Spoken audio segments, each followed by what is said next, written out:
जय जगन्नाथ सांग मैंने आज गोटे मसरूम न्यू आइटम बनाऊँगी भल लगे कि कौन देखूँ भल कि मसरूम को मु पानी रे धोईदेली ताकू नहीं आसिक टिके उषुम पानी पकईदेली पुणी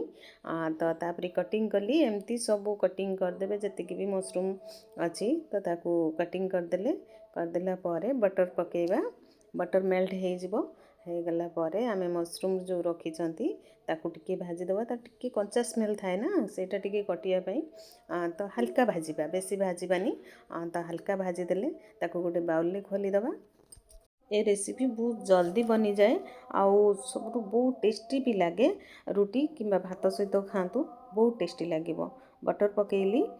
तो काटिकी रखि पियाज पकेली जमती आम चिल्ली रे पियाज कटा जाए सेमती काटिकी अल्प हल्का पूरा आमे भाजीबा तो होगला पियाज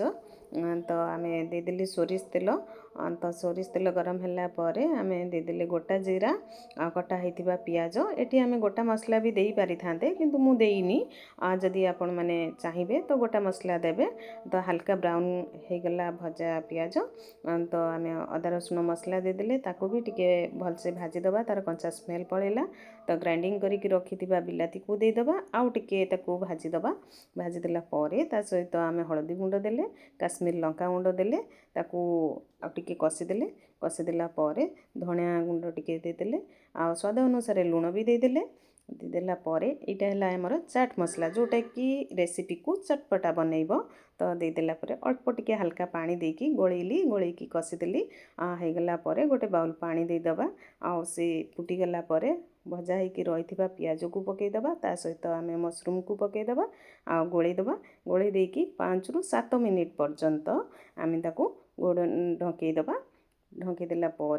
आम गरम मसला पकईदबा ता सहित आम पकईदबा धनिया पत्र होगला आमर पियाज मसरूम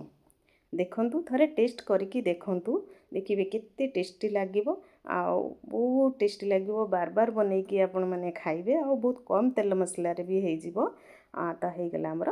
जय।